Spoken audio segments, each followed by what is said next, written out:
One thing I realized is I haven't even shown you what the car looks like.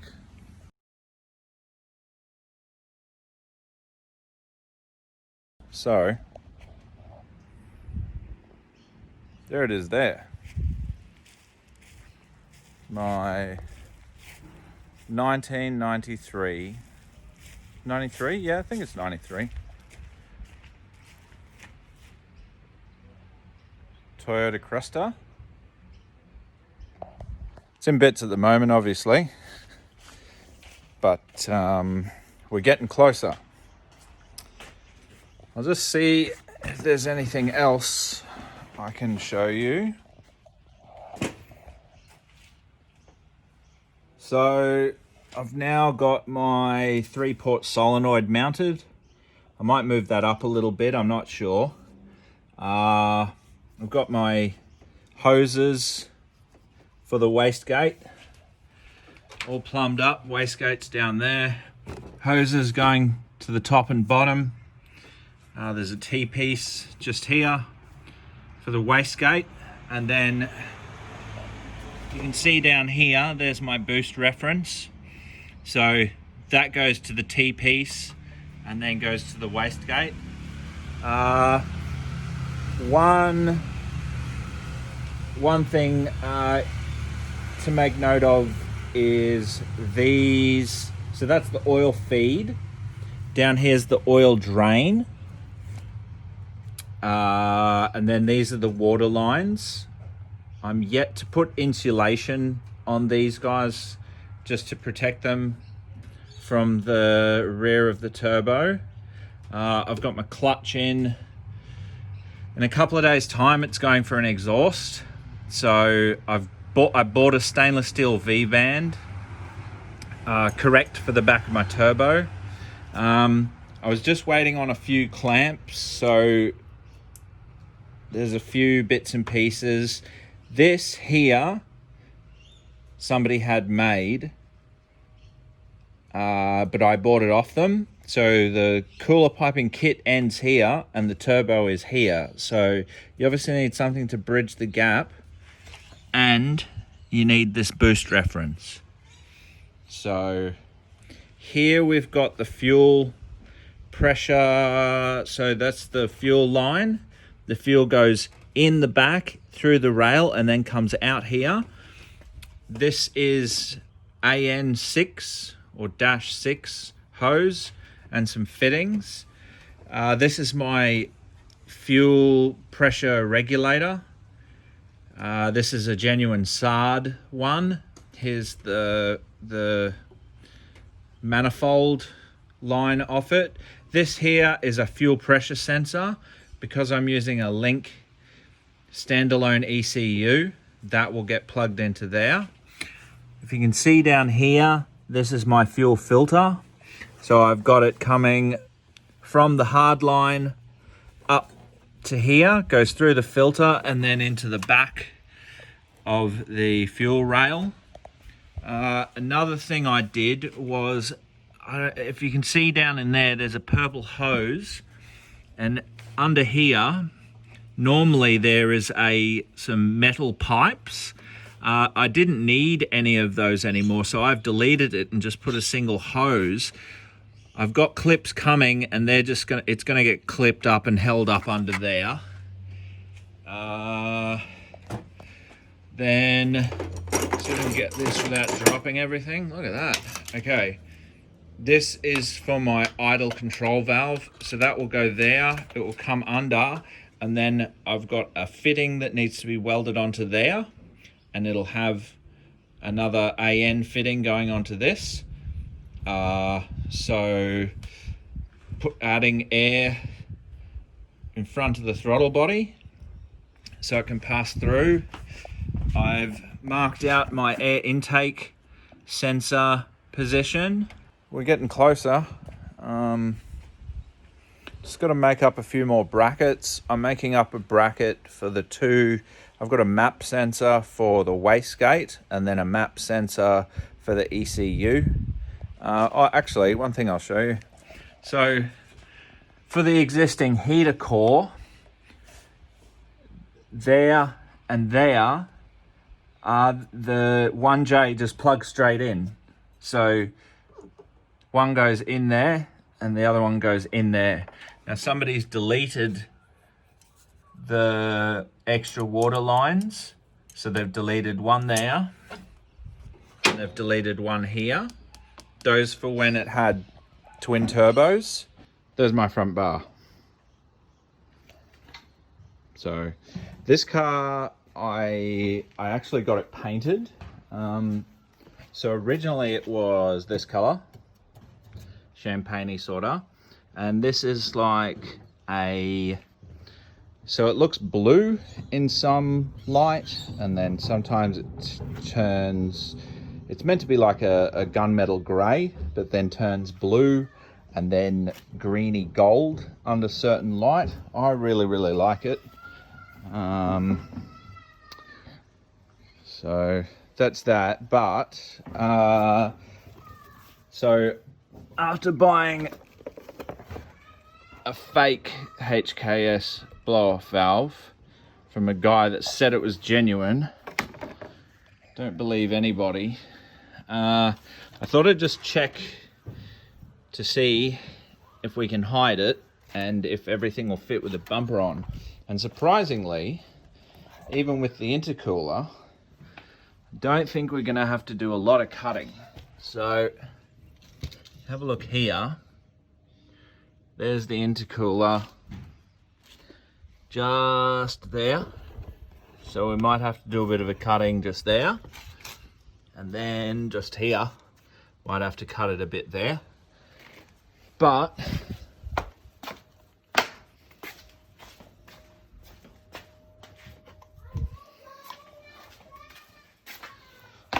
because I got to get a bit of help from a friend with welding some of these fittings on, the blow-off valve, that's the blow-off valve there, typically they have a fitting.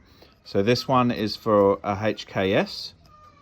I'll show you the Greddy one. So here's a, this one is a Greddy style, is what they call it.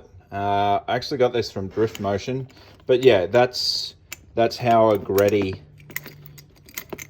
that's the Greddy pattern with the two bolts here. So yeah, but you can actually, I was going to weld this on because you can get a Greddy to HKS adapter, but we're not going to use that. I asked the guy at Drift Motion about if I was running 23 PSI, and he said that this is not really good enough if you're running that much pressure.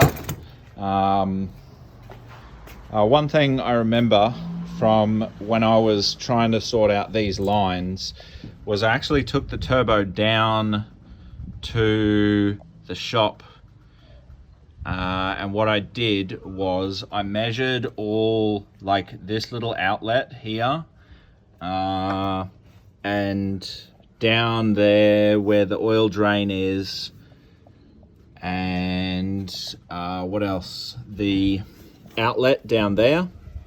And I measured it all and I wrote it all down, and then I took the turbo with me to get all these fittings. So there's a union there, this elbow. Now to get these lengths, what I used, so I'm a bicycle mechanic. I use pieces of cable to measure. So I'd stretch the cable out and then you know, bend it to where it needed to be, and then I'd measure the length of the cable. So that's how I worked all that out, because I didn't know. So this here is AN4 or -4. This is AN8, same as where are we? This guy here, which is the breather line for the my 2-wire idle valve. This one is -6. So it's the diameter of these things. Or actually it's not, because it's really confusing. But and then the oil drain is -10. Mine, I just used rubber hose and barbs. Some people use these fittings just here. I just found it easier to go onto here. I mean, you could pull that fitting out, tap it, and use an AN or some sort of threaded barb or whatever. But I did it fairly cheap. Also, one other thing that I'm waiting for fittings for is this breather. So I pulled out the regular breather, and then my friend welded on a thread here, and this is going to have a right angle, and then a line come down here, and then we're going to use a bulkhead. We're going to use a bulkhead to another 90 degree along there. So that's that. This filter's going. It's just a cheap shit one that came on my WRX. It's been a few weeks since I've filmed stuff. Just been, I guess, tidying things up. My mate welded on the blow-off valve adapter, the IAT sensor boss, and an AN fitting for the idle control valve. I'm still waiting on the rest of the purple fittings that I ordered. Says they're in Australia, but they haven't arrived yet. But I was attempting to bleed the clutch and it wouldn't bleed up. We sort of had a few concerns about because the clutch master and everything, the clutch master and the brake master sit right above the exhaust, so it's a real hot area. So you kind of risk melting the reservoir. So what I've gone with, I'll show you this later on, because I've got Evo Brembos on the front, I used an Evo brake master cylinder, and I bent all my brake lines in behind the strut tower, and the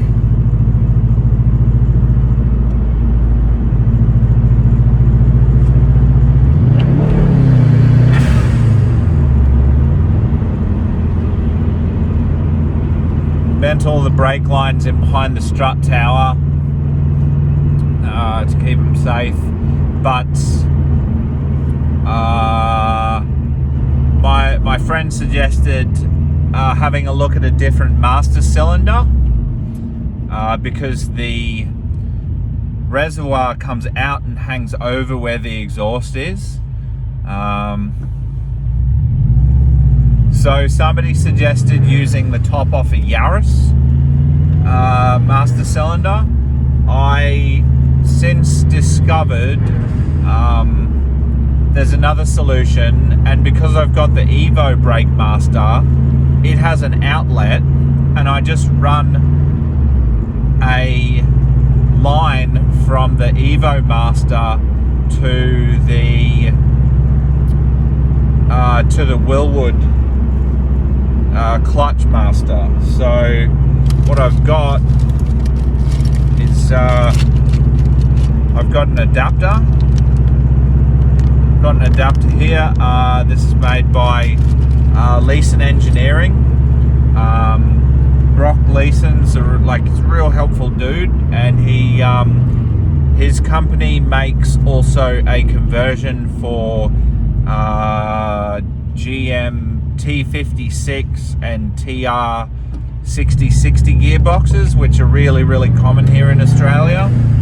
They come behind a lot of V8 Holden cars here in Australia.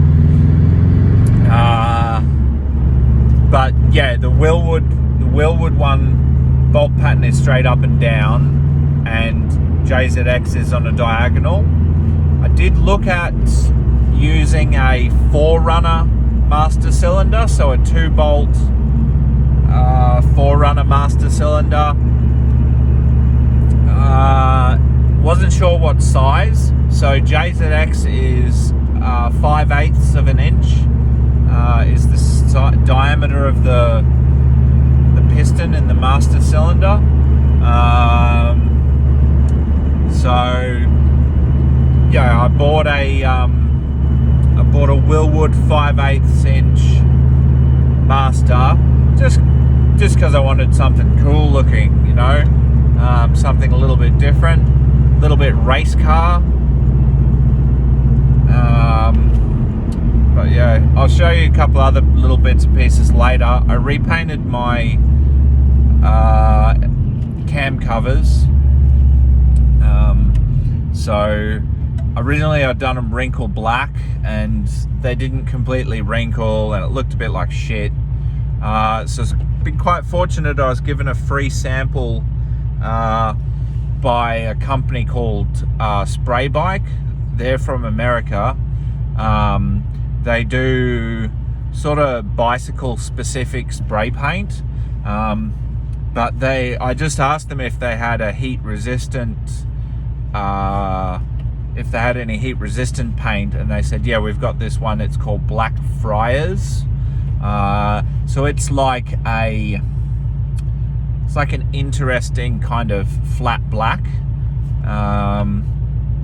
So I sprayed that down as my base coat, and then I got some heat resistant clear that has like rainbow metallic in it. Sprayed that on, and then polished it up, and they look really, really good. So I'm quite happy with them. The next step is just to get the clutch done up. Wiring is in a bit over 2 weeks now. I was freaking out a little bit because there's a couple of connectors that don't match up that were on the 2LTE engine loom. You can see those in the first video. I tried getting in contact with the guy who I sold the engine to, but he's in jail now, so it's a bit of a shame. So yeah, Sam at Whitey's Wiring was really, really helpful. He was really reassuring. I fucking stress out about so much stuff that I don't need to, but I can't really help it. So he just said, look, don't worry about it. If we can't get the connectors, we'll just put a generic one on there. So yeah, looks like it's going to cost about 4,000 Australian dollars to wire it. That's 1,600 for the loom, 400 for the getting the dash sorted out.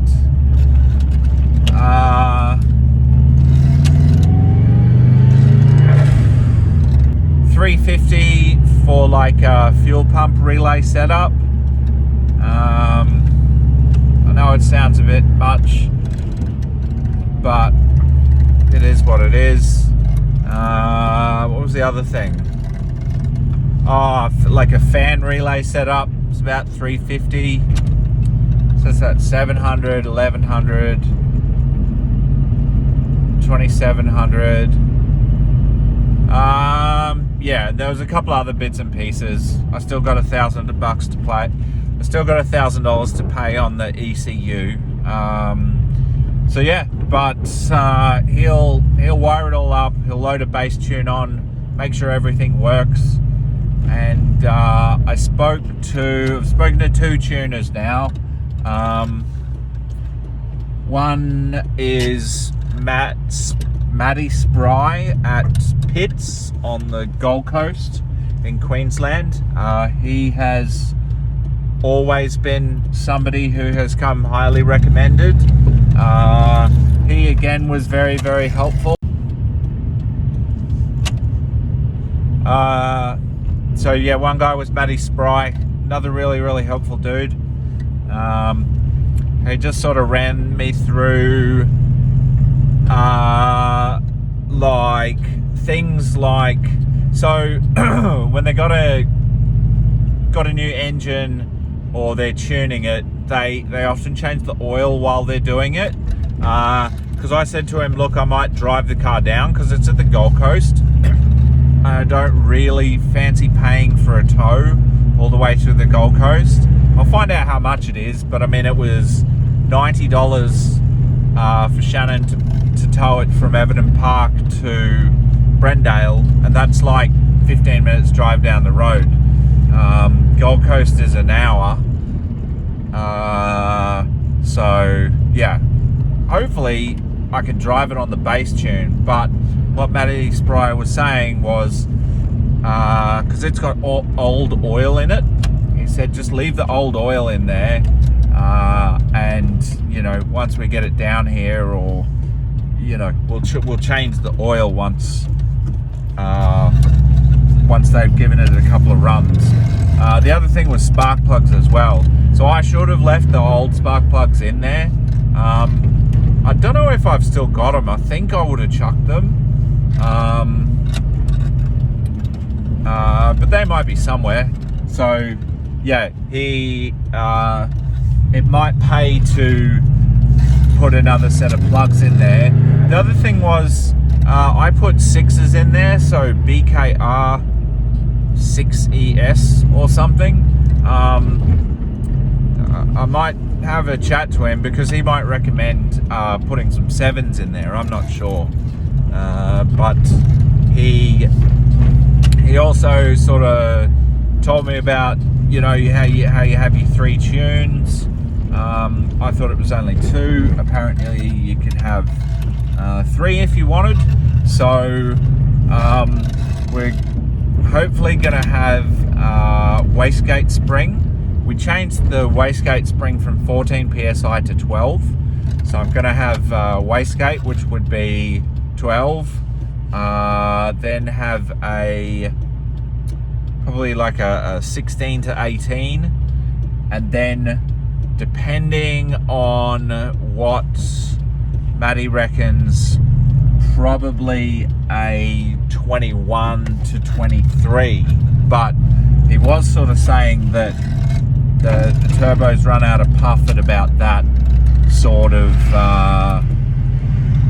level of PSI, and you don't, like, if you're not making any more power, you don't want to just wind the turbo up even more. So what he was sort of saying was, you know, we'll look and see what it looks like, and then, you know, you decide on an upper level then. I since bought this car I'm driving now, which is a WRX,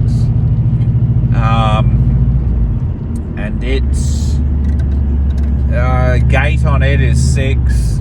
I've got the boost cut, factory boost cut, I think is, I think it's meant to be 13 psi, but it seems to cut out at 11.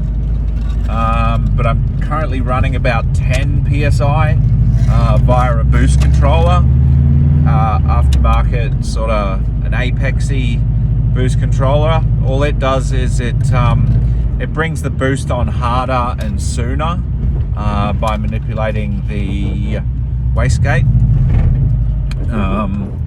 So whereas the Link, it has that Mac 3-port solenoid, and that'll be controlled by the ECU. So it's a lot safer, because if you say drop oil pressure, the ECU can instantly you know, open your wastegate and cut the boost, or I don't know, do whatever other safety things that ECUs do.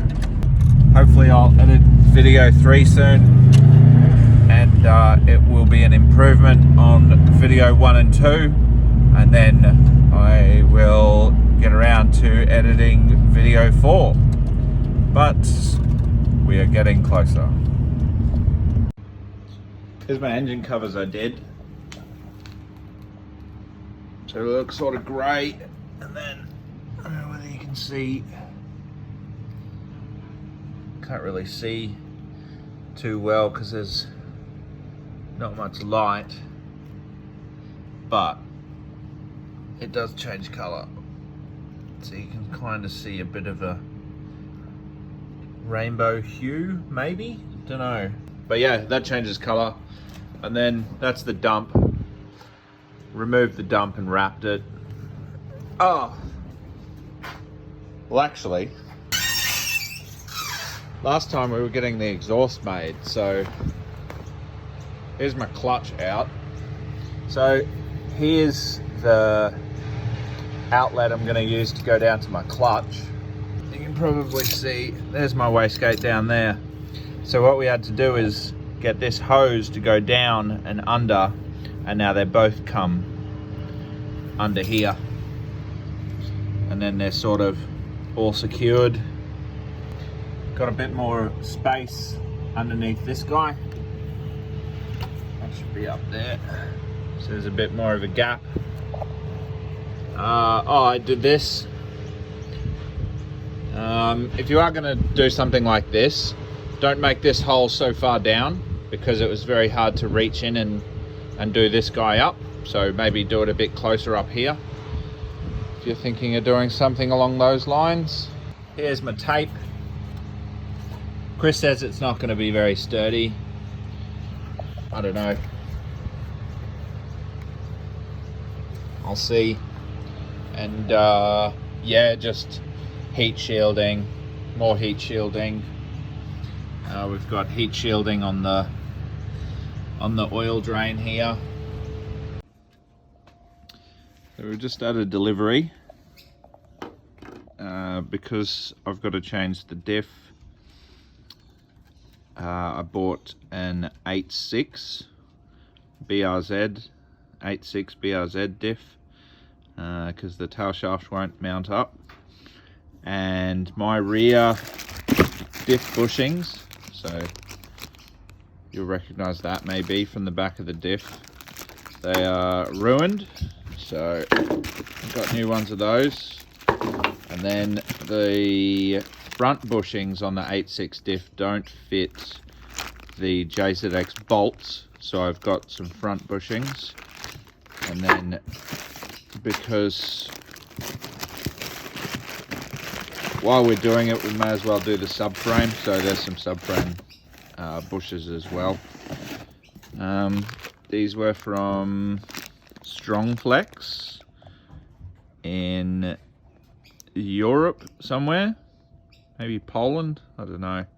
But you can get red ones that are a bit softer. These are the sport ones, so yeah, chuck those in. Okay, here's my diff center. We're replacing it because this flange on the LX diff doesn't fit. This is from an 8.6, so like 8.6 slash or BRZ. This particular one is a 4.1. It's a Torsen LSD.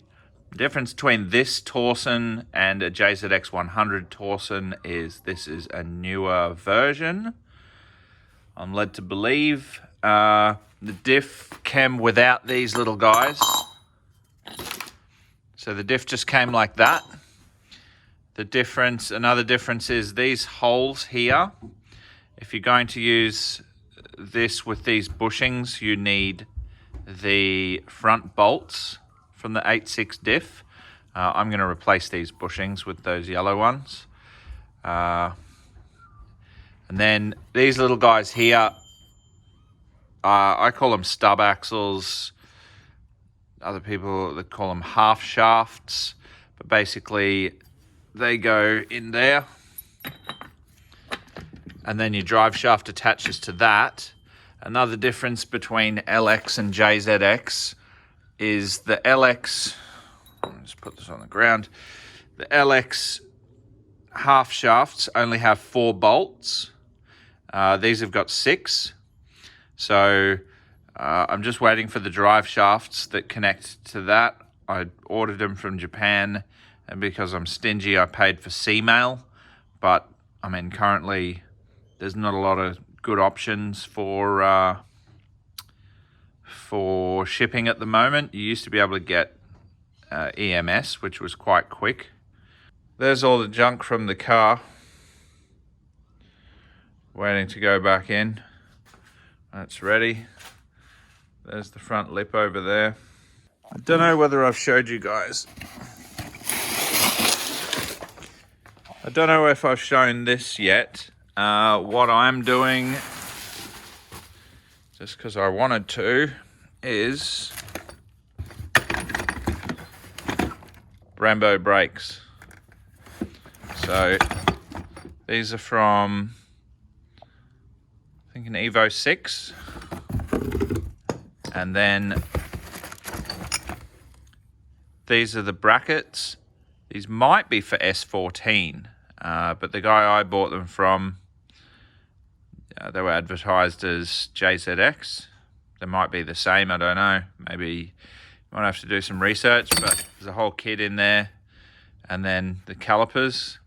Calipers I bought off my old boss, 500 Australian dollars. Adapter kit was 350. And then we've got the rotors. It's the rotor there. That's the rotor there. For comparison, that's my hand. So it's hard to see on the video, but these are huge. They're absolutely huge. So are these brake calipers. They don't look that big on the video. They're absolutely massive. In order to run these brakes, the LX master cylinder, I think, is 5/8 of an inch. JZX 100 is 1 inch, and most people just get away with using the JZX master cylinder. But because I didn't have one of those, I ended up getting an Evo 7 master cylinder. And you'll see later, it has a line coming off it, and we're going to tee off that to feed the clutch master cylinder. So once that arrives, we're going to use a Willwood clutch master. Yeah, once that arrives, we can get the clutch sorted out, hopefully, and Bob's your uncle.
Right, wiring day. So Shannon's just picked up the Cresta and is taking it to Whitey's wiring at Clontarf. I think I've mentioned a couple of times, Sam's really good at wiring, so that's why we went with him.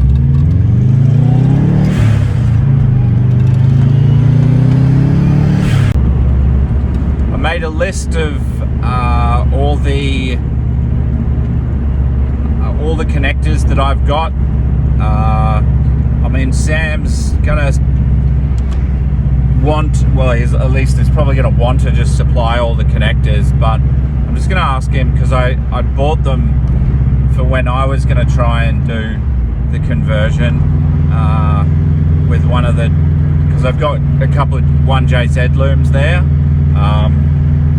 so I was gonna try and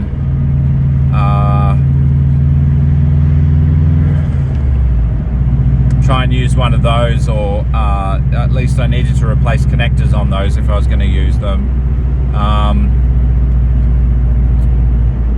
So yeah, just wrote a list of stuff for him. I mean, I don't know whether that's what you're supposed to do. I mean, I guess he'll probably write down some notes when I get there. I'll let you know after I've been. But yeah.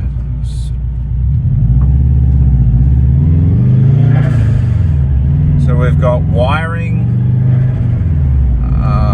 We've got, what's next?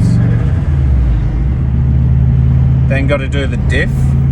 So the tail shaft, the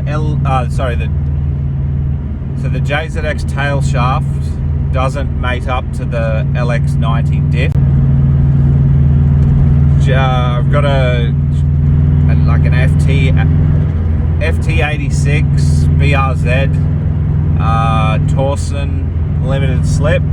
It's got 4.1 gears.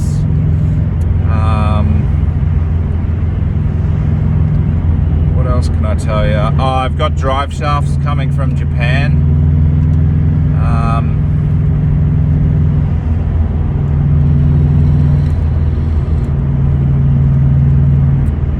In order to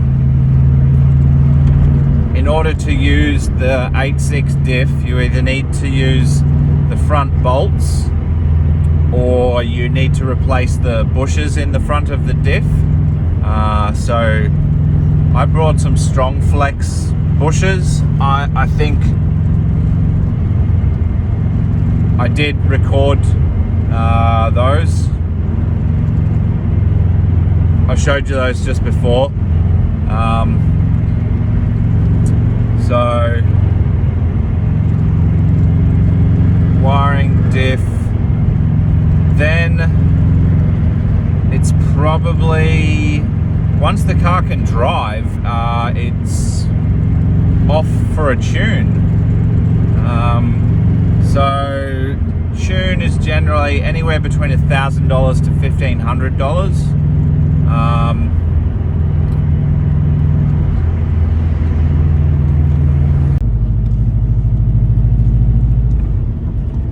So we're just leaving Whitey's wiring now. Sam, very helpful, very knowledgeable guy. Said it's probably going to take around 2 weeks. He said after the first week he's going to sort of draw up an invoice just to sort of let us know how it's going. I've sort of voiced my concerns with him about the cost, because it's obviously not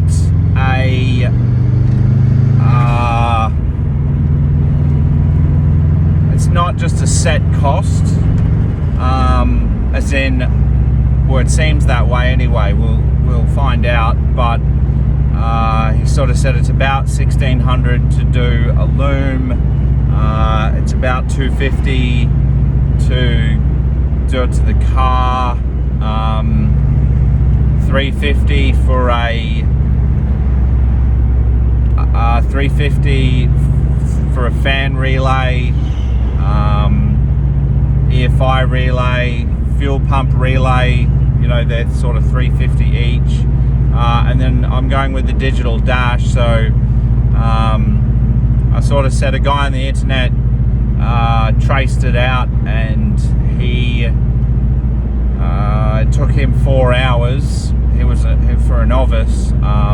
So I mean, you would think that somebody who's a professional, it might be a little less time consuming, but you don't really know. So fingers crossed. I've got a figure of 4.2 in my head, and that includes the ECU. I think that's what it was. Maybe it was 5.2. But I think 4.2 is the balance I've got left to pay. But yeah, we'll see anyway. Hopefully, I just hope that it's not, you know, I told him, I said, look, I hope it's not like $6,000. And I've got the money, it's fine. Like money's not an issue. It's just, I've already spent thousands and thousands of dollars, and you know, still have to spend more. You know, dyno tuning. I've got to get it engineered. Hopefully, I mean, I do know a guy, and hopefully he can do me a mod plate for everything for $250. That's sort of what he'd said it would cost for my old Corolla, which I never had done. I just drove it around with the other engine, with a 20 valve in it, not engineered. So yeah, we'll see, I guess. This car I'm driving now, the WRX, actually has a mod plate for engine modifications. So I don't really know what that entails. I tried to do some reading, but I couldn't really find out any info. But something interesting Sam said was how I remote mounted the oil temperature / pressure sensor. Well, he said that it's fine to put it on the engine, because it's a factory, what is it? Factory, like Hyundai or fucking Audi or something like that anyway. So yeah, he said that's fine to mount it to the engine.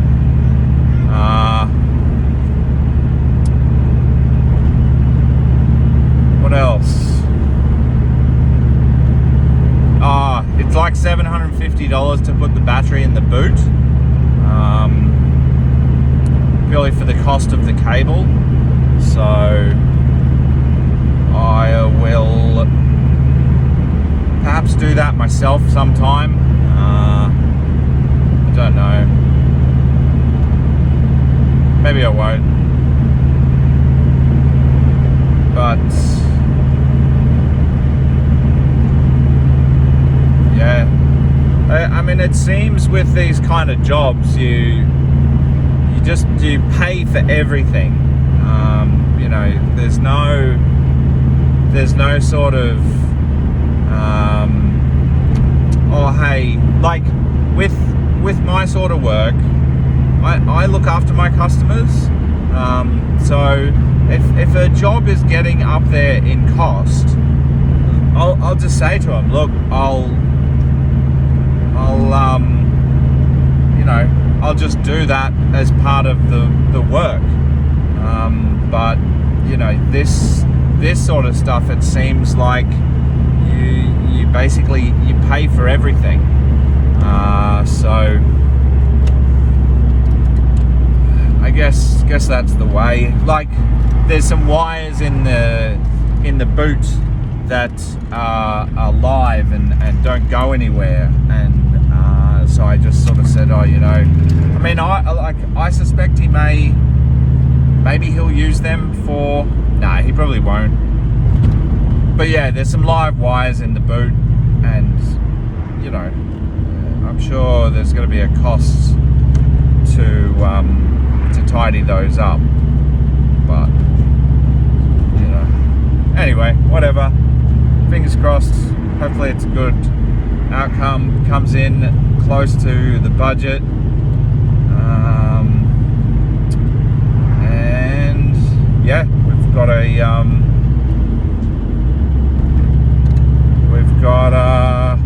running 1JZ Cresta. Fingers crossed. Just driving back from Whitey's wiring now, again for the second time. What day is it? It is Wednesday today. I dropped the car in on Monday, and he just said that there's another job that he has to do in between, but he might be looking to fire it up on Friday or Monday, so that's a pretty quick turnaround. So now I went with I really wanted a digital dash that comes in a non-turbo 2JZ GE, a model of JZX90. And so he just followed the wiring diagrams. I just gave him some diagrams. They're all in Japanese. There's also a Russian version, but so far I don't think anybody has translated them before. Yeah, so he's got the digital dash to work, which is I'm stoked. I have wanted that digital dash even when it was just diesel. All I wanted to do was have digital dash. So originally I bought a dash from Yahoo Japan, and it didn't have connectors, so the plugs that go in the back, and I searched for years trying to find plugs for the thing. And when Sam said that it shouldn't be a problem, he just said you just need the connectors. So I just went and bought a dash that had the plugs with it. If you look in the photos when they have things advertised on Yahoo Japan, just like this had the plugs connected to the back of it. So that's the one I bought. The reason I had to drive out there was I didn't give him any of the headlights or anything, headlights, indicators, and so he just wanted those to try see if they would show up on the dash when you turn the hazards on or use the indicators, etc. I don't think that worked, so I mean, maybe he said it might have been because we needed to connect the rest of the car together. So like I only connected one headlight and one indicator. Maybe it'll work properly with both indicators connected. I guess we'll find out though. First start.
I'm going to attempt to explain what they did with the wiring.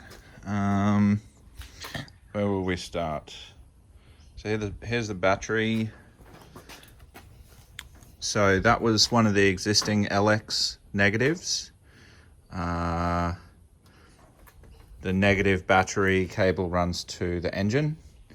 The positive battery cable, I believe, runs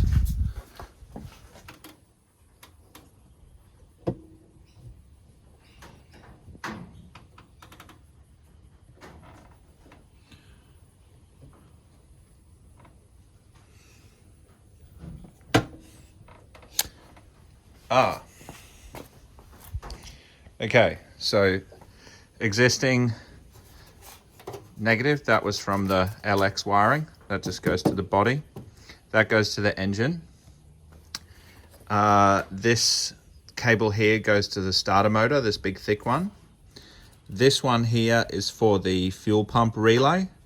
So I'll show you that in a minute. That goes to the boot. Down here, I don't know whether you can see down there, there's a connector. So what did that used to go to? To engine.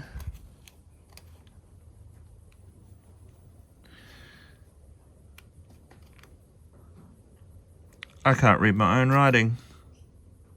So that was one of the old pieces of wiring.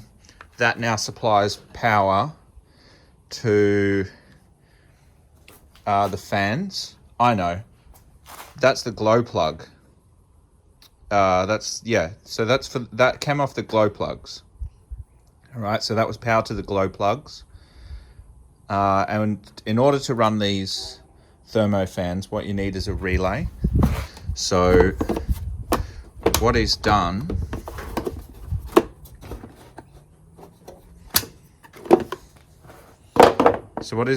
is he used the existing relay to run the thermo fans. So this relay switches on this cable here, and that switches on the fans. This one also does something as well. Well, hang on.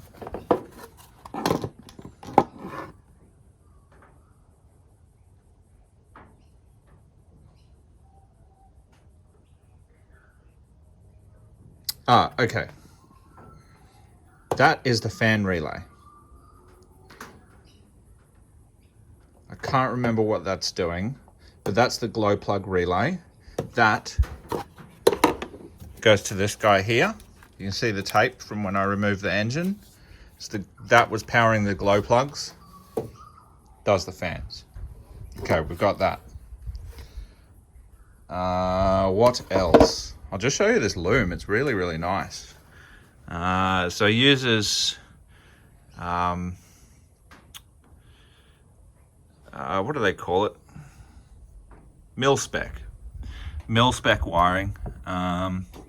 So you can see it's got sheathing and little plugs down there. What else have we got? Oh yeah, here's the solenoid wiring. Not really much to see there. There's the fan wiring. Here's my map sensor with the wiring. There's a bunch of other stuff. He used the existing, I had this boot from a JZX loom, so I just chopped the plugs off and then used that. Here's my fuel pressure sensor wired up. He was telling me that this oil pressure sensor down here that I've used, you can actually attach it to the block because it's an OEM, it's off.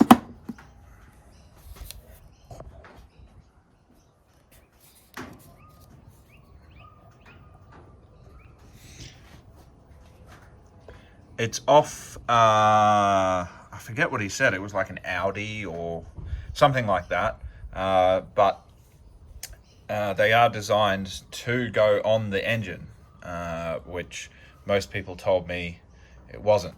So he's given me enough wiring to change that, to put it back on the block. That's gonna be a pain, but There's my air temp sensor. What else have we got? So down here, oh yeah, okay. So here's what he's done here. That's his loom there. That was that plug, but he's depinned it and run these guys here. So that's his plug. And then off this other one that went to the ECU, he's taken, well here, I'll show you close up. So he's taken, hopefully you can see that properly. This one has blue with black, blue with red, black, and red and black, or black with red. Then this one here, this guy, this big one, has taken big red positive, a small black, a brown, and the black and the brown go into the same one. Let me get this out of the way. Get out of the way. Get out of the way. All right, so this black and brown go into the same one, just here. We've got yellow and red, yellow and blue, yellow with silver bands, and then we've got red and blue with silver bands. Now also, there's this guy here.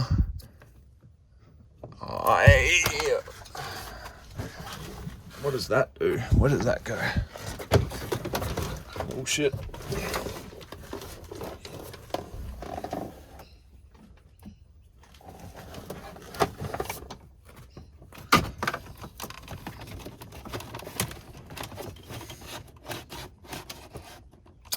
Okay, so this little guy here must be, I suspect it's the fuel pump relay.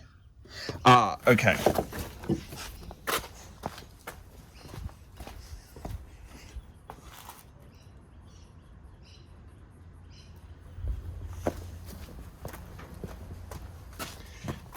Okay, I got it.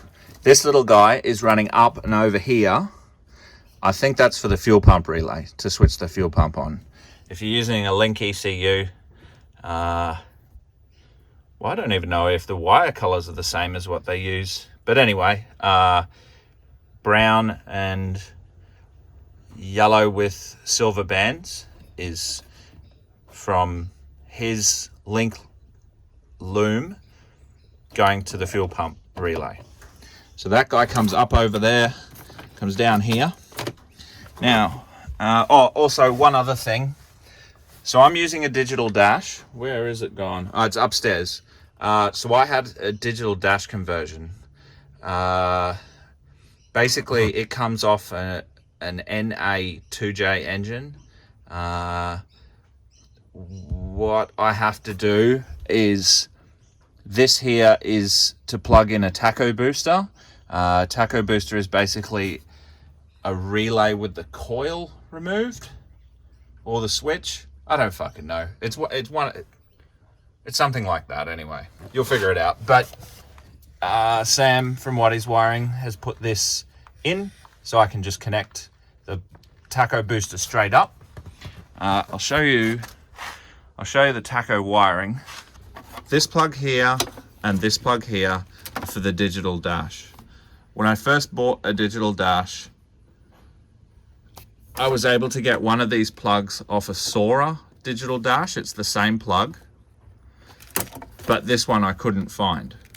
So I ended up buying a second digital dash, and that came with both plugs. And all Sam's done is depinned them. So he's depinned these analog connectors and pinned up what the digital dash needs. One other thing is,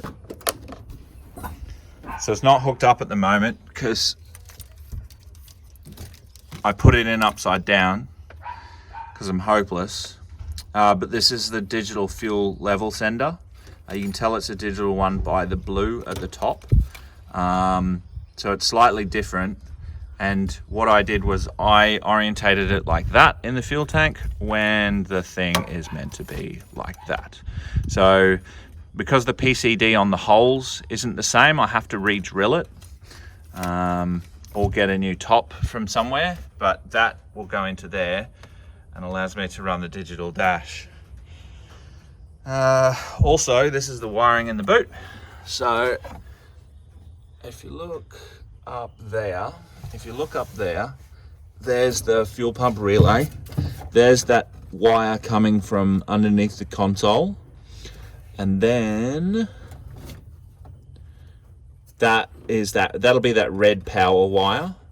And then it'll be grounded somewhere. Oh yeah, it's grounded down there. So when I bolt the fuel tank back in, it'll get grounded in there. Yeah, that's that part. Oh, okay. So another concern when I'd pulled it all out and I was trying to give it a go myself, and I'd seen other people mention it, was, do you remember these connectors here? So on one of my looms, I had this connector, but I didn't have this connector.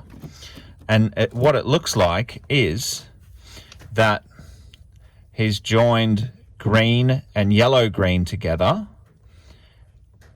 taken brown and red, and okay, so this must be the power supply. I presume that is for either the coils or the injectors.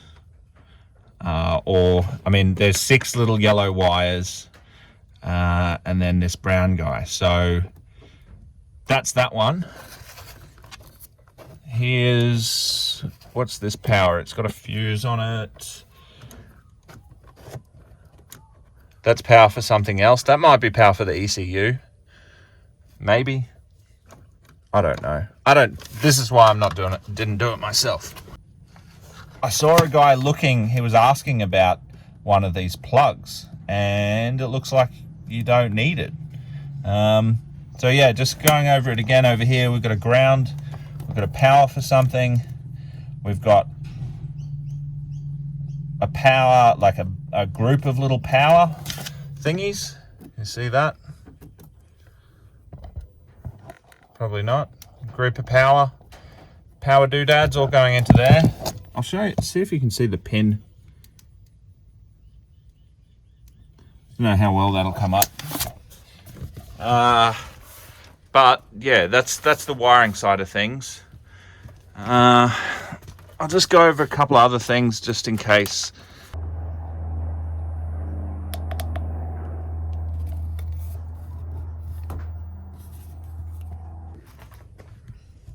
So here's my nice fancy air filter.